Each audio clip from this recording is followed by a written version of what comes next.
Hello and welcome to The Shift, the podcast that aims to tell the no-holds-barred truth about being a woman post-40.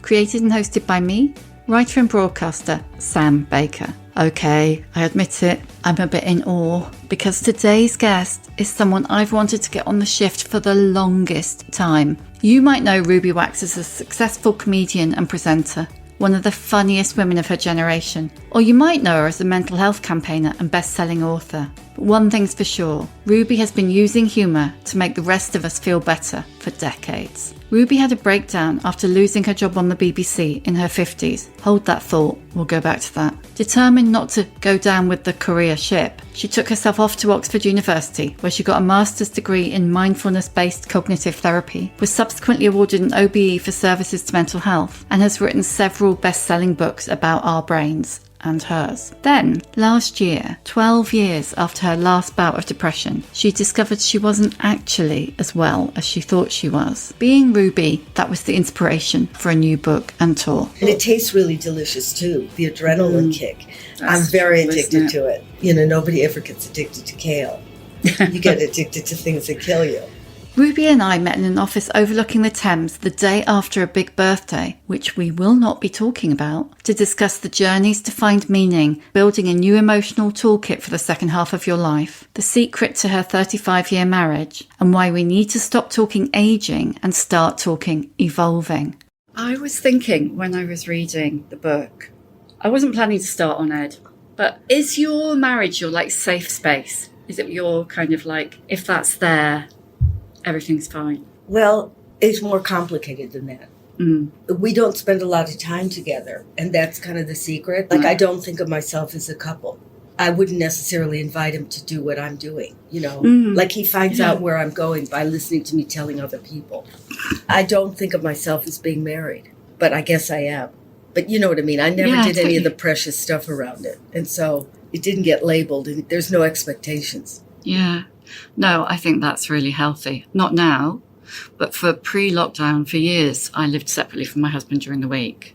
But lockdown, that was different. Well, we were separate, a little bit together, but not on the same floor. So, where do we start? What did you think of the book? Do you know what? I loved the book. It was a little bit close for comfort some places. Oh, right. Okay. Which places? But I loved it. Well, I've had EMDR since we're going to go there. Yeah. It was a little bit like reliving it. And do you know what? Last night, I've been down here all week, but my husband was down last night. And he had to wake me up because I was having a shouting nightmare. And I blame you. I had a nightmare last night, too. So, ditto. Yeah. What was your nightmare? Do you know what? I don't know. I don't remember. It's not the nightmare. This is way too much information. But it's not the nightmare I used to have before I had the EMDR. Right. Okay. I didn't dream at all. Do you dream? Yeah, all the time, but I forget. Because I didn't used to dream at all. So going to sleep was great because you just plunge down into this dark place. My favorite place. Oh, the best. Yeah. But if I did dream, I had this nightmare. Then I had the EMDR. And now I dream all the time and I hate it. Oh, really? Hate it. Yeah. It's because sleep's not restful anymore. Oh, that's too bad. But it's not the nightmare that you used to have. No, never have that anymore. Well, that's good. That's worth the money. Did your EMDR work? Well, it did because I didn't realize I was locked in. Yeah. I had no idea that was something weird. It sounds mad, doesn't it? When you're an only child, you think everybody lives like this. I didn't think anything was unusual. Well, you start the book, literally the first line above the beginning of the first chapter is, I spent a lifetime creating a front to give the illusion that all is well. It wasn't and it isn't. When did you realise the front had become who you were? Well, everything is in retrospect. If I knew I was doing it at the time, I wouldn't have been able to do it. But gradually, I don't remember when, but when you stop getting fed, that infantilizing thing you get in show business, when that stops, you realize how addicted you were to it. And that's not who you were born as. And so I think probably around then, once I left TV, I started to realize, there was a front. And of course, I don't blame myself because you got nervous, in front of cameras. And so you create something because you couldn't show this. I was too scared to show people what was underneath it. And this takes years of doing shows, and in the second half, there's no script. And so I just talk to them, and they just talk to me and tell me what we're talking about now, except sometimes there's 1,000 people, and they don't mind being honest about themselves because they realize how good that feels. You don't have to be funny anymore. So the second half of my shows is the most heavenly for me. Do you still feel the pressure to be funny, to like take the pressure off by cracking a gag? If I'm paid, I better be funny. Yeah. I'm not paying you. You can do anything you want. I know. I don't have to work it. No, I don't feel the pressure of it at all. I know that if I'm in a social thing, you better talk. And I hate it, but I know we're supposed to be having this conversation now. And as long as I'm interested in you, then I'll keep talking. No pressure. No pressure. My God. You can ask me questions if you want. It's like a two-way thing. I mean, it's one of the things I like about podcasts as opposed to when you do a newspaper interview, you've probably been given the headline by the editor already. And everything that you do is about basically delivering that headline back to the editor. And one of the things I like about podcasts is my podcast, I only talk to people I'm interested in, and we just have a conversation. Do you know what? And when I was reading the book, but I loved all the stuff about interviewing people because I'm always fascinated in the way you interview people. And when you were talking about how you got Jim Carrey to pull his magic trick and kind of pull the tablecloth off with all the china, and it all went everywhere. Yeah. I was just thinking, oh my God, what is Ruby's tablecloth trick? I don't have a tablecloth trick. No, he was talking about it, and I knew he couldn't do it. I mean, who can? Where you pull the tablecloth, get the most expensive cutlery and silverware from the Dorchester. And so I just encouraged him. I can't encourage madness. And it happens around me anyway. But he was exhausted because he'd been doing a junket all day and pretty pissed off. So I said, for the sake of my children, so that they can eat again, would you please be funny? But he wouldn't have done it if I didn't throw him some balls. People always say, why do you talk so much? I say, because I have to give them foreplay. Otherwise, why would they work for me? Yeah. You can't just sit there and expect them to switch it on. You have to play and show them how much fun you are. And then they say, let's turn it from 5 minutes into a day. And sometimes I get a sleepover. Yeah. Would you ever go back? No. To interviewing? No. Well, what I took from the book, and I'm sure you'll tell me if that's wrong, do you think that, dabbling with TV again is what brought on this breakdown? No, I could never figure it out. People have breakdowns when they win Oscars, as you know, or suicides happen when people are at the height of their career. I will never know what happened. Maybe it was coming anyway, and I just happened to do these journeys. But I know one thing is I was planning the journeys too close to each other, where I should have consolidated. So much. You don't go on a 30-day retreat and then do a commercial for potato chips 24 hours later after you haven't spoken, and then go on a book tour. You just don't do it. And then a week later, I had planned something else. And I was doing it as if I was doing a study, a dig, some anthropological dig, whereas these are kind of life-shaking experiences. And you were trying to pack them all into 3 months. Yeah. Get them all in there. But also what happened was ending up in a mental clinic, and that was a surprise to me, meant that I could find out what was wrong. So that's when the therapist came in, and she started, one is a journey down and one is a journey out. And both of them are at odd ends with each other. In a way, your stay in the mental clinic kind of becomes is it 5th or 6th journey? 6th, because you did 4 journeys and then you did the TV show. Yeah. And in a way, it's the 6th. Yeah, it's the 6th journey. It's a complicated thing, but it reminds me of, those documentaries where The Jinx, where it's just on one level, and then suddenly he goes into the bathroom and says, I murdered that guy, and suddenly the whole documentary spins on its head. So I think that's what the book does. I wasn't looking for madness, but suddenly, out of looking for meaning, and after this existential slap in the face, during lockdown, looking for something deeper, and then finding out I couldn't deal with it.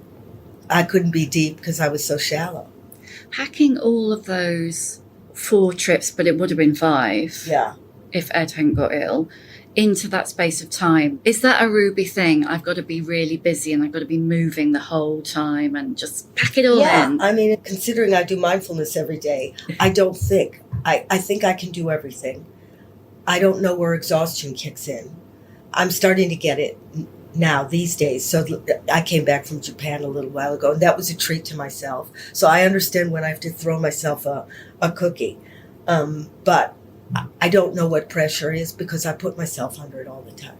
And it tastes really delicious too, the adrenaline kick.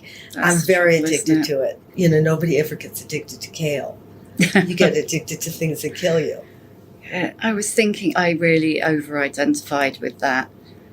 You know, I've got to be busy and I've got to do the thing and I've got to just keep going. But there's an interesting side of you because that 30-day retreat, the silent retreat, which sounded terrifying and amazing, you kind of loved that, didn't you? I loved it. Yeah, I mean, I didn't love it the first 4 days because you go out of your mind listening to your thoughts and having nothing to distract you. You could flip. But then after that, it starts to become more and more peaceful, and eventually I became adorable and had moments of like such heaven of, we were saying, of tasting the food, and the granola was orgasmic. It was the most delicious granola thing. and orgasmic has never been in the same sentence ever imagine before. this with your eyes like in a prayer position, because you didn't have to say to the person next to you, what do you do for a living? You could just taste it, and you could just hear things clearly, and you were just present. And that was unbelievable. Not all the time, it comes and goes, but by the 30th day, I was really interesting. How was it being in your own head all that time? Terrible. Terrifying. It's like arm wrestling. Eventually one arm goes down, and that's your mind. And you won, because you've disciplined it. Then you go back to real life and screw it up again. But you went right back to real life. Like so hard. 24 hours. 24 hours, yeah. And the phone, I was really interested in that, the phone thing, because it felt like almost the minute you turned it on, all of that work went. Yeah, in a way. Well, when I said yes because it was a lucrative ad, I had already destroyed it. I sold my soul to the devil. But, you know, money's money. But I shouldn't have done that.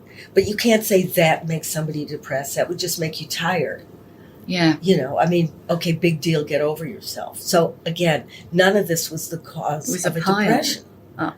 Maybe it was, or maybe I would be having a holiday and it would happen. That's the thing about depression. It isn't situation dependent. No, and I think that's the thing, isn't it? Even now we're allowed to talk about mental health. There's still a sense that what have you got to be depressed about? Yeah, but it's 1 in 4. So there will be somebody in a refugee camp, but there'll be somebody in Beverly Hills. So it's at random. Even I know that now. Even you know that. Even I. You know loads about it. But even, you know, the shame is gone of having it. When did the shame go? Oh, when I started studying what the mind does. When you went to university, to Oxford and did that. Then I started to see, I see, it's a disease. It's like Alzheimer's. And you wouldn't say to somebody with Alzheimer's, come on, get up and find your car or the keys. So don't be so cruel because I have another disease. Yeah, and I think it's better. Yeah, sure, because the word depression is so ridiculous.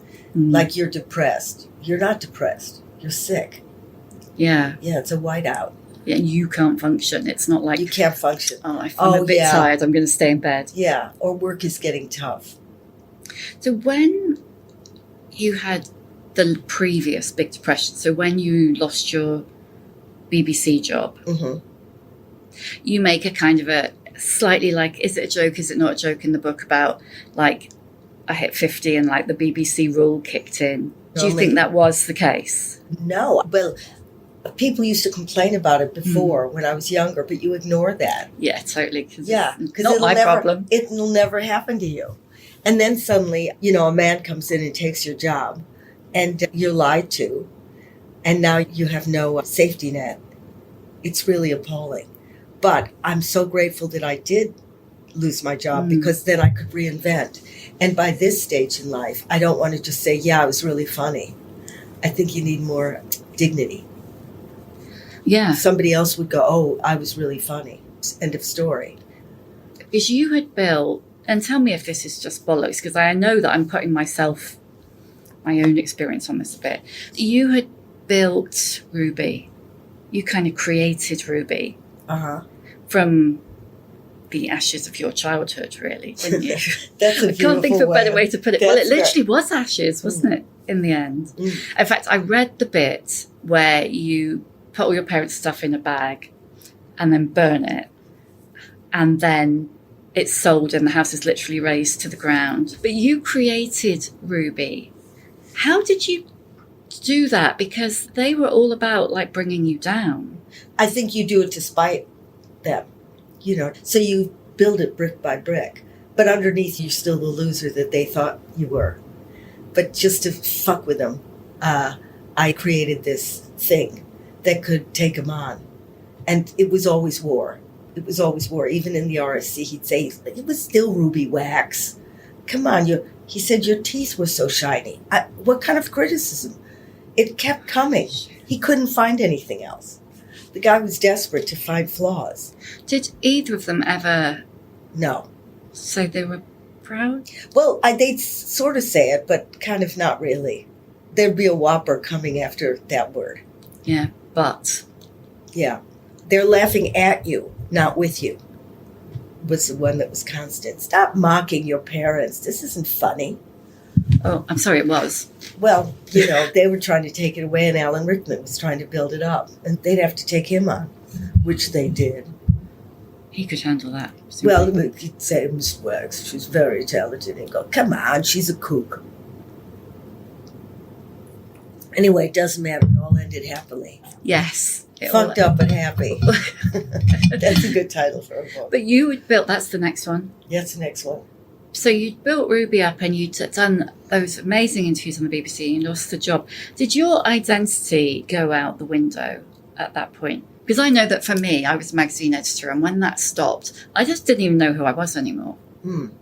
Was that the case for you? Well, I think I ended up in a mental hospital, yeah.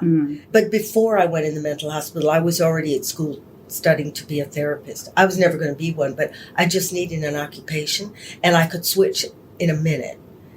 Got my books, I went to school, I had lunches with all my new girlfriends, and I became a student really quickly. Then I broke. Now, again, did it happen because of the job, or was it just time for the depression? I'll never know, because I've had depression when I've been really happy. I was having a baby. It was my third one, and I end up in an institution again. Really? Yeah. Way back. So tell me about that. You have it when you're really happy, too. Yeah, it's not. It's indiscriminate. So when you were writing the book, at what point did you... Well, I suppose the book, it just changed itself, didn't it?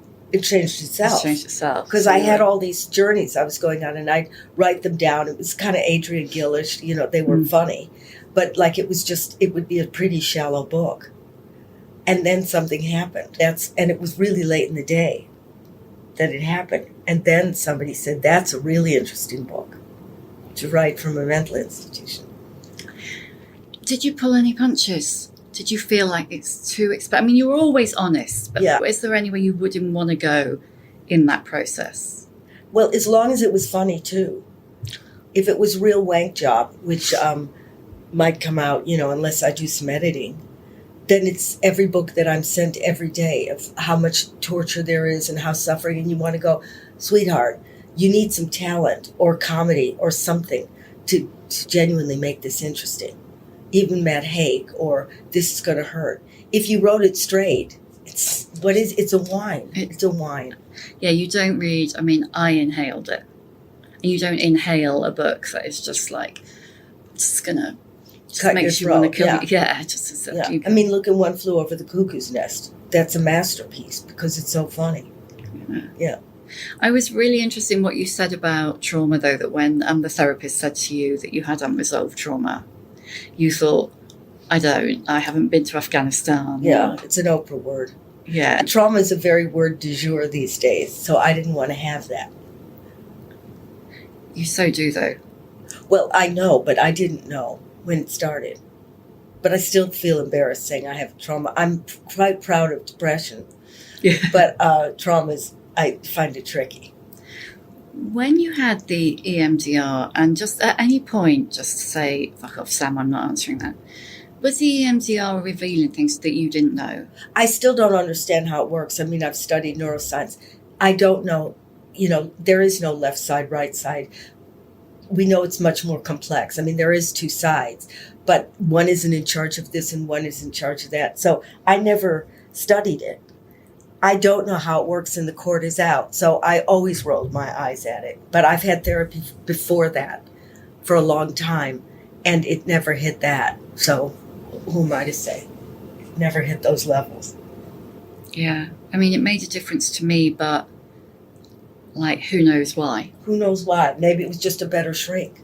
Yeah. Were you following the ball going back and forth?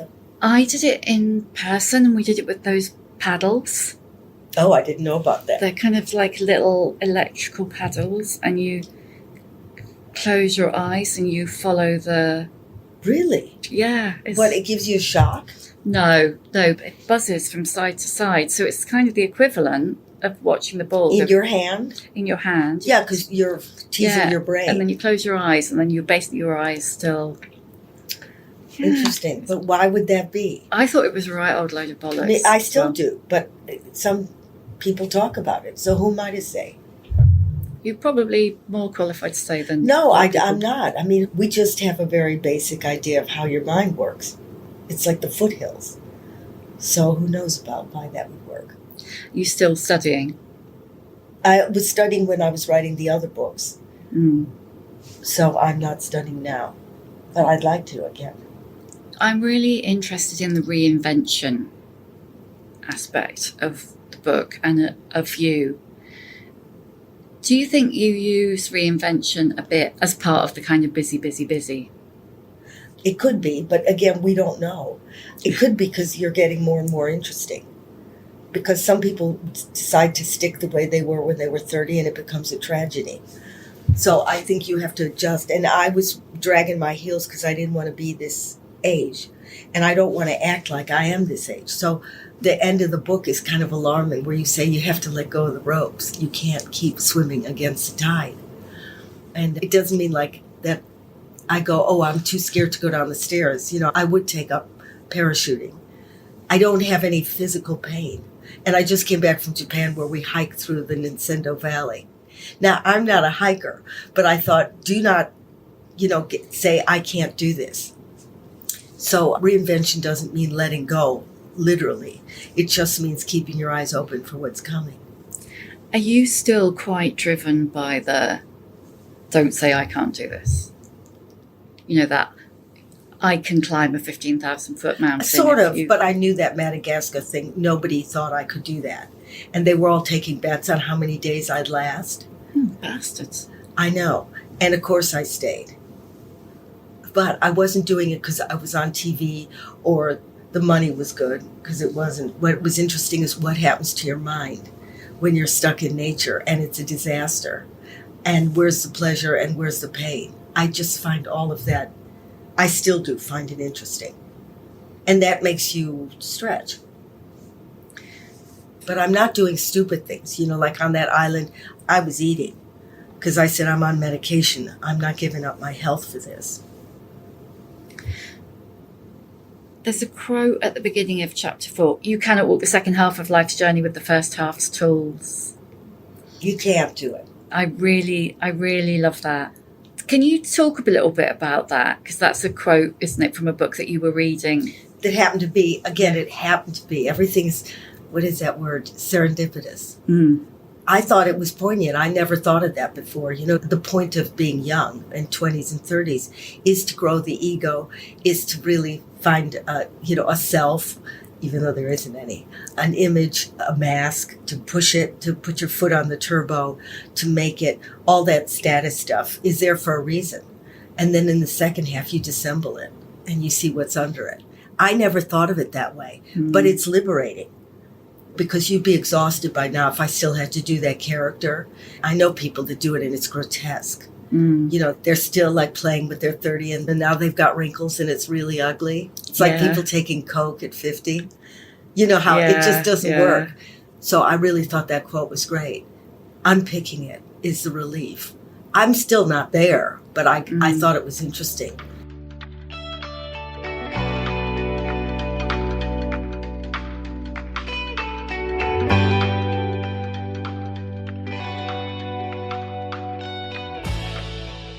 He was really good, those quotes that he had, isn't he? Yeah, Richard Rohr. he's so Do you know him? interesting. No, I'd never heard of him before, but I read that and I just thought, oh my God, that's exactly it. Because so many people I talk to for the podcast, without having any of the level of insight that you've got of yourself, have been through something in their 50s or 60s or late 40s, just depending.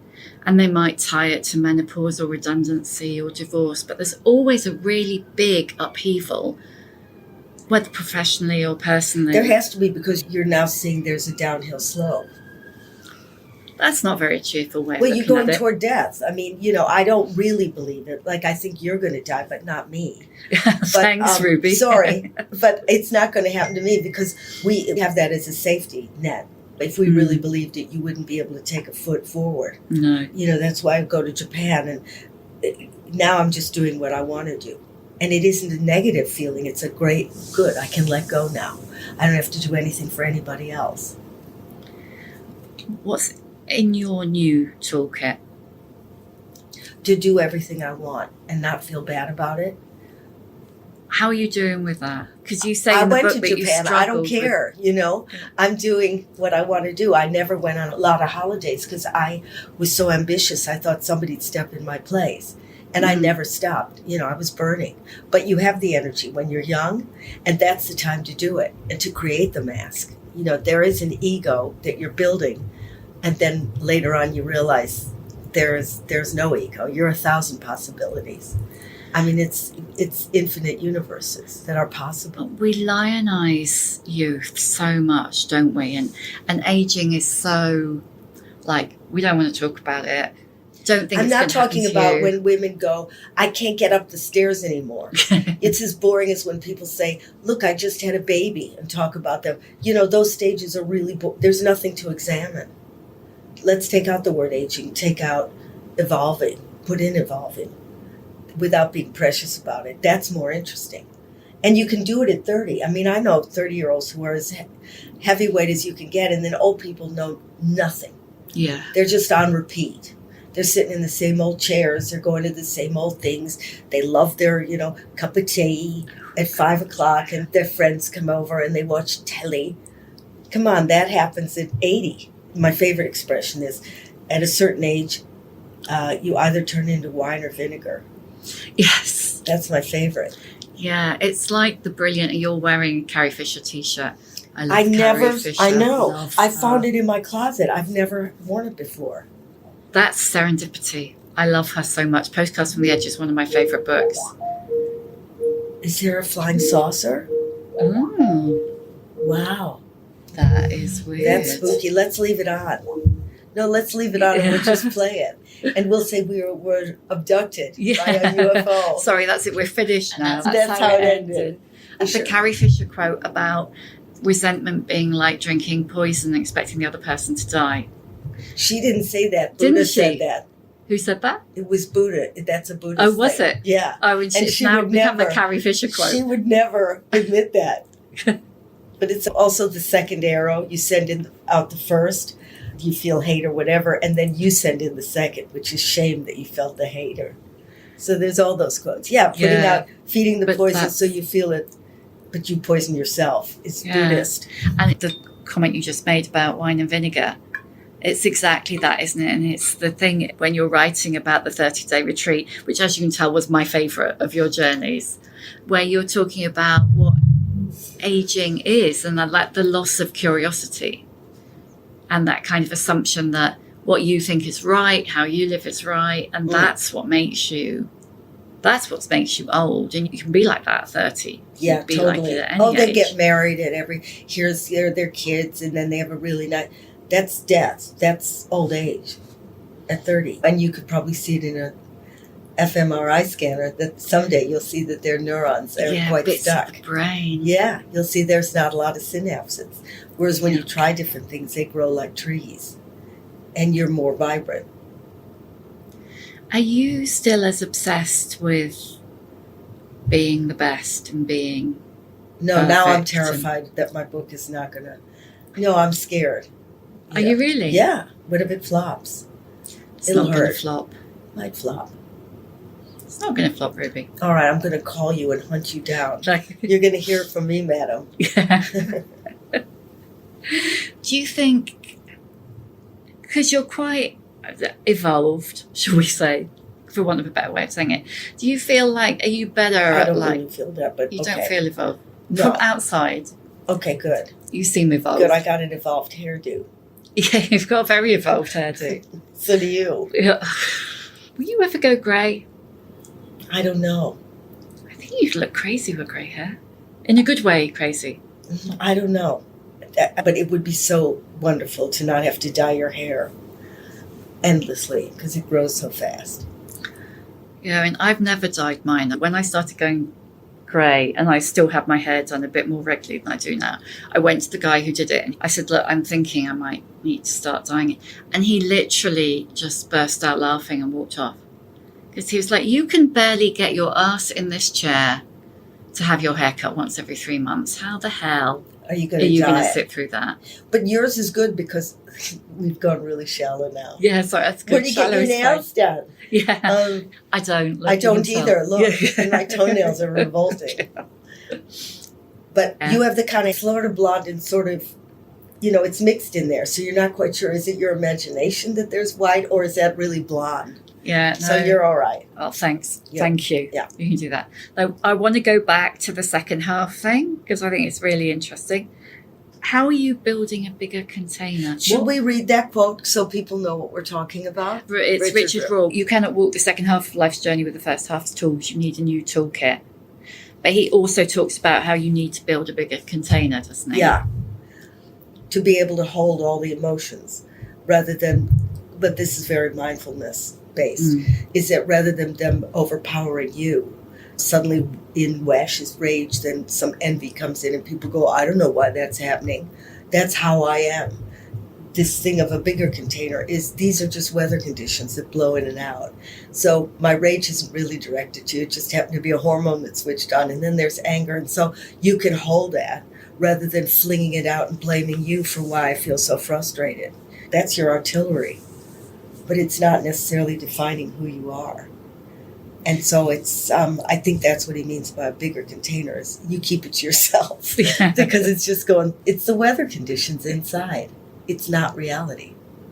Have you learned to care less about all that external shit? Well, I still dye my hair, so you answer that. It's true. That's true. Your daughters do funny, don't they? Uh-huh. How does that feel? Well, they're not desperate like I am. Or was. They Because didn't they're have not your rebelling. parents. They let's didn't face have my it. parents, so they're not on fire. But they do characters like French and Saunders. And both of them had really great parents. So, they're doing accuracy. They know how to do characters. That's different than standing up and creating a front. Like Jennifer is just Jennifer, who's kind of likes to muck out horse manure. And, she's just a normal girl. She just has a talent, as does Dawn, to imitate. So they have that too. They imitate really well with comedy in every fiber. Do you think you're putting yourself down a bit? No, I can't do characters. I became the character. There's no question. Now I can do some characters, but never as good as them. Say the BBC phoned you up, or Netflix. They do. I mean, they do call and offer stuff. And you never Netflix say yes. doesn't. And I haven't said yes yet. Would you like to bring back Ruby Wax Meats? No, because who would I interview? I had days with people. Harry Styles.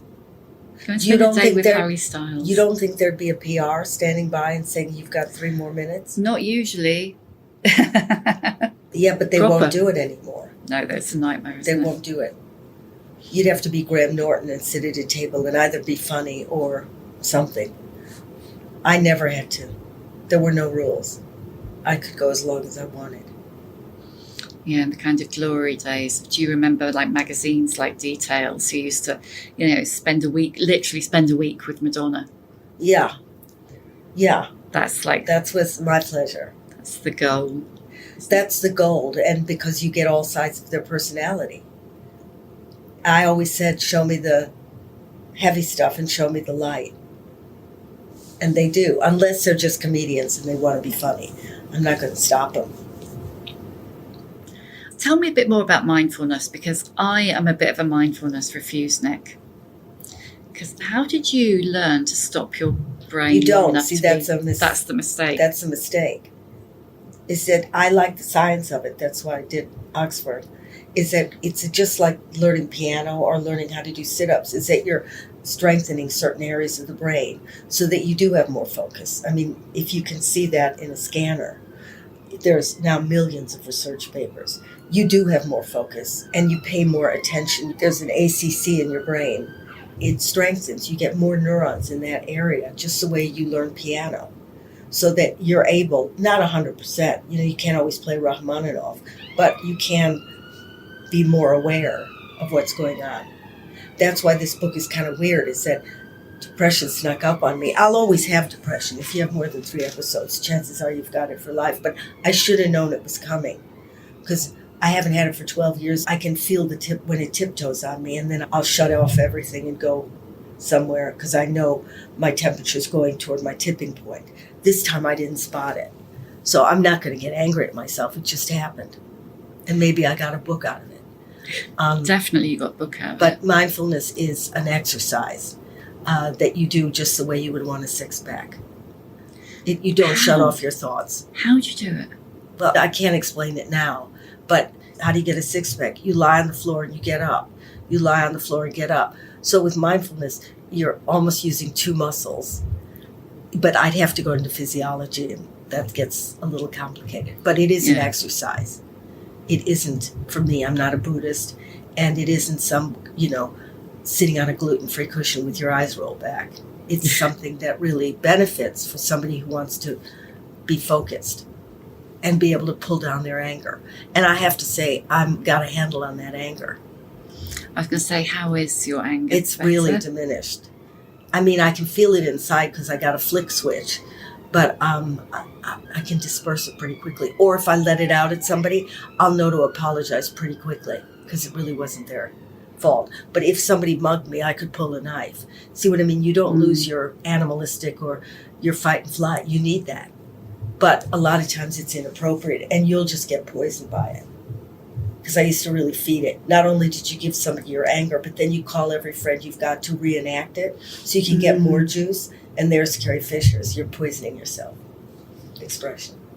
That's so true, isn't it? Because when you said that, I immediately thought, that's what I do. It's not the thing, it's the reliving the thing. It's the reliving. It's a second arrow. Do you practice Buddhism as well? No. I know a little bit about it, but I can't remember the words. There's just too many vowels, and it just ends with just babbling for me. But I got the idea, and Jung used a lot of Buddhism, so it's not such a precious thing. That was very practical. It was a philosophy. It wasn't a religion. And what he said was true, but so did Marcus Aurelius. And I wouldn't say I'm a follower of that. Or Carrie Fisher. You could believe in her. I could believe in her. I could believe in her, too. Did you mention I had her T-shirt on? I did, okay. And I will mention it.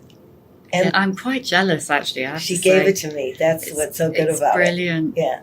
Because I was looking for your interview with her on YouTube, and I couldn't find it, but there is an interview you did with her in LA. Oh, I did one in England when I first met her. That was my wooing. Of all the people that I would have loved to have met, I think that's the person I'm most jealous of. Carrie. I should be jealous. And I love that you don't even pretend. Like, no, it's not all that. No, it's that good. She's properly great. So towards the end of the book, you say that you wanted to meet a wise woman. What would someone have to be to qualify as a wise woman? Well, Elena Bottom Carter, Helena's mother, is a wise woman. She is. She just makes me stop in my tracks. And she's over her fear of death. And there's no question she is. And so I think that's a wise woman.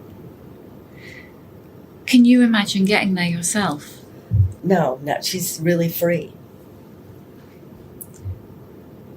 Where do you think that freedom came from?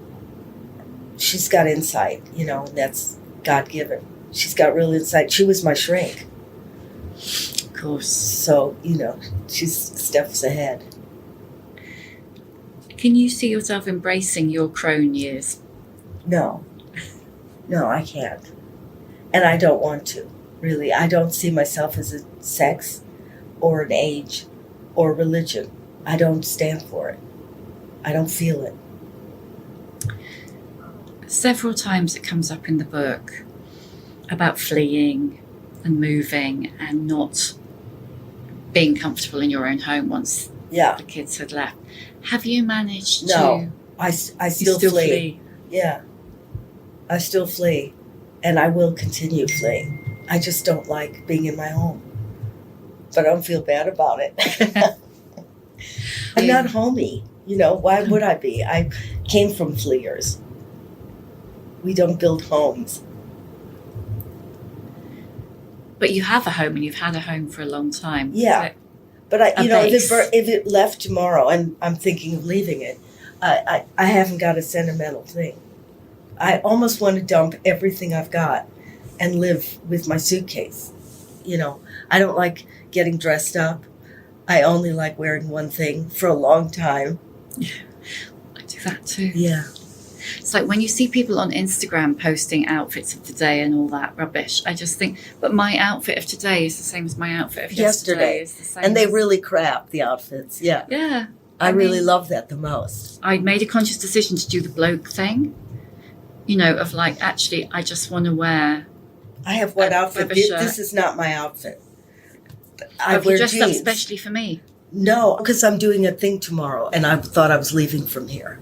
Oh. I dressed up for that. Sam. Yeah. I thought it was for me. Maybe I did a little for you. The socks are for you. The socks are good. The socks are good. There's a point in the book when you lose your TV job and you say you felt invisible again, like before your career took off. Mm. How do you feel now? I mean, I just came back from Japan. I feel really good. I made friends with my group. We were put together, and I became best friends with them. And I like when I suddenly have a whole new existence. I mean, they just didn't identify with anything I'd done in the past. And I love when that happens, because everything's possible. They don't peg me. I mean, one guy knew I was a comedian, but that quickly passed. And I was probably funnier than I am on television because I was so happy. But in terms of visibility in the world... I've never been visible in America or Europe, and nobody looks at me anyway. Do you think of yourself as a comedian now? No, I know I can write comedy, but I'm not anything. I'm really curious. That's what I am. And then that is why you're quite ageless, because you're curious. That could be. I think. Cool. Okay, I am going to ask you the questions. I love your jewelry. Oh, thank you. Where's that necklace from? Do you know what? That one is from John Lewis. No. Yeah, it was like bargain basement. But actually, Jigsaw... Did you put the ring on it? No, that's how it came. And then that one is... it's a different thing. Porte. Yeah. But Jigsaw... And that's expensive. I've got... I think it was about 100 quid. Honestly, go to Jigsaw because they've got a couple of necklaces. It's really like this right now. They have to be both of them. Yeah. They have both of them. Do you want? When we're finished, I'll get the phone out and I'll show you online. All right. Because that's really good. Thank you. You can emulate that. I will copy you. That's all right. That's good. I'm flattered. I'm still going to ask you the questions I always ask at the end. What's your emotional age? 35. 35? Yeah. And why is that? Was that a great time? Was it? My kids were babies, I think. And so that was a great time, because I knew I was going to have 3 of them so that they wouldn't be only children, which is to me torment. Did you plan that? Yeah, I said I'm going to have a few. So they're witnesses to any madness that they see. That's true. So they're a unit. Yeah. And they laugh at me. They laugh at my madness. Whereas if it was just one, they'd be frightened. part of the problem is I don't know what was my imagination, because my parents said it's your imagination. So They I don't gaslit know. you, basically. Gaslit, yeah. Sorry, I'm going to digressing a bit. Do you still not know, or do you trust your own mind Now I with your do, childhood? but when I get sick, yeah. I think so. I'm not sure. No, I can't say 100%. I might have made some stuff up, but I don't know what. Ed says they're as bad as I thought. And Ed's a really nice guy. He said they were terrible. I mean, I only know about your parents what I've read in your books. I'm sorry, fuck me. Yeah. Yeah, it's good, isn't it? Yeah. Well, you got material. Yeah. You're fucked up, but you got material. It's the way to look at it, I guess. Can you give us a book recommendation? So it could be a book that has been like really significant to you over the years, or it could just be a good book you read lately. A Fine Balance is my favorite book.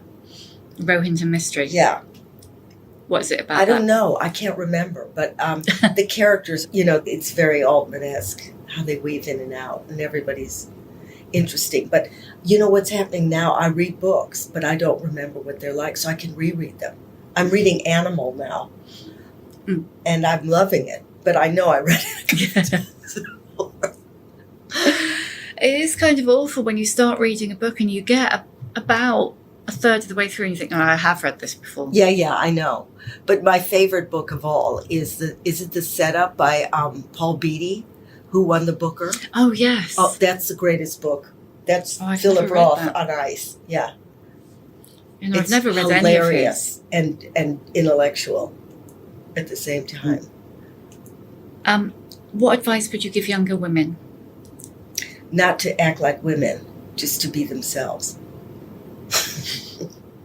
Good advice.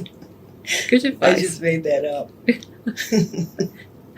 Would that advice have made a difference to you? I never acted like a woman. I mean, whatever your image is. I never flirted. I scared men. I was fucked up. But I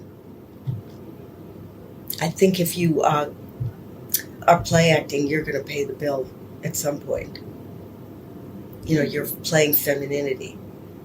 If you're a natural, fine. But if you're playing it, you're going to get screwed later. I've never played it because I've never had it. I haven't had it either. Like that. Yeah. Maybe I'd like it. You would like it? Maybe. Who knows? Like I'd like getting underpants and all that kind of stuff. I was never girly. No. Was that a reaction to your mum? No, she was quite girly. Yeah, I mean, that's what I mean. Was it like I don't think so. You can't say that. The next kid would have been exactly the opposite. What's your superpower? I don't know what that means. You don't either. Not really. I don't know what mine is. I think your jewelry, and we have to Google it. We're going to do that and I right need now. to buy it pretty quickly. Okay, we're going to do that. I'm just going to ask you my last question. How many fucks do you give? I don't really. Give any? I don't really care. Don't care. Unless it's right in front of me. And then I'll do whatever it takes. But I think you have to take care of your mental health first before you can touch the environment or touch politics. You really have to have some insight. Otherwise, you're polluting everything. So I care about mental health. And then I think, well, then let the next thing take care of itself. Rather than sitting around babbling at a dinner party, just do it. I think that's actually a really good bit of advice as well. Mm. And so I'm meaning like post midlife or whatever you want to call it. Now is the time to stop babbling about it. Yeah, just do it. If you care so much. Okay, That's thank brilliant. you. Now we're online. You'll give me the link. I love your jewelry. Thank you for listening. You can hear a new episode of The Shift each Tuesday, wherever you get your podcasts. If you like what you hear, please do rate, review and follow, because it really does help other people find us. And if you'd like to support The Shift further, please consider becoming a member of our community. Find out more at steady.media/The Shift.